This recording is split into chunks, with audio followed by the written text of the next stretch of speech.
Personalization is key to learning and to wanting to learn. Everyone brings with them experiences and background knowledge, and these shape our expectations and our approaches. I want to illustrate the varied pathways that we take to arrive at similar destinations: a love for educational technology, a conference in Richmond Hill. I hope to illustrate to some extent how important it is to make learning personal and individualized. This is my journey with technology. It's about finding myself in technology. It's all about me. But if it wasn't about me, I probably would have had to do some research. I'm going to chunk my journey into what I call the dark ages, teaching before personalization and passion-based learning. So a little bit of history. I grew up in a small town in the 70s and 80s. We had 3 channels on TV, and you had to use the rotor to change the aerial so that you could get the channel. To be fair to my parents, who didn't believe in buying us electronics like video games, they let us use all of the household electronics, and I don't just mean the toaster. At the age of 3, I could change an LP record, my parents' LP records, without scratching them. I was allowed to take pictures using their cameras, and at the age of 5, I could wander to the neighbors and make an audio recording on a large reel-to-reel tape. I would interview them, and this was considered portable, even though I had to pull it in a wagon.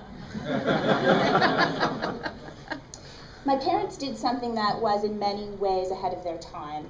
They put the technology in my hands, and this led me to ask questions. It also led me to expect things of the technology that it wasn't yet capable of doing. For example, in the 80s, my parents bought a Tandy computer from Radio Shack. I had really high expectations for this, and I expected it to do much more than it was capable of. Later, after I had my first child, and I lived in a small apartment in downtown Toronto, my computer and my printer took up as much space as my apartment-sized oven. And when it printed, the whole apartment shook. I have no records of practice from this time other than pieces of paper that I printed. And this is why I refer to this time as the Dark Ages.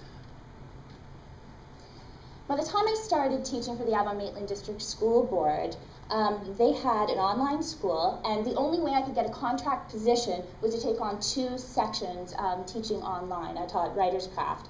And this changed everything. Within 2 months, I was working with another teacher and a bunch of students to create an online newspaper called The Virtual Voice. We entered it into the Toronto Star newspaper contest. There were only 3 online newspapers entered, and so we won first in a couple of categories, but we had to print every single page in order to submit it.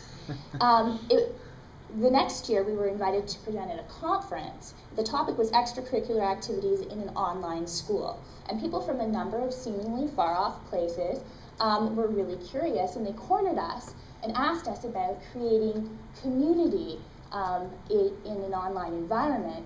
And we were baffled. We didn't understand exactly what that meant. We didn't know what the big deal was, because we were just doing we were just doing what the students asked us to do. They wanted extracurricular activities. Some of them were fully online, and we were just responding to their needs. Later, when we tried to start an online newspaper in a regular brick and mortar school,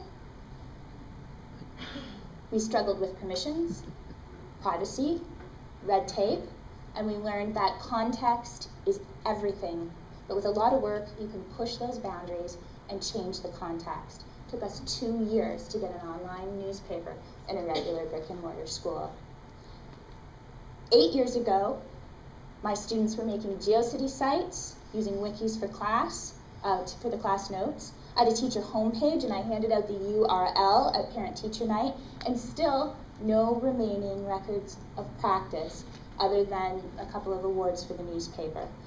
These were never discussed. We never shared our records, personally or professionally. They weren't reflected upon in the company of other teachers. I basically learned about technology because I believed that it was good for my students.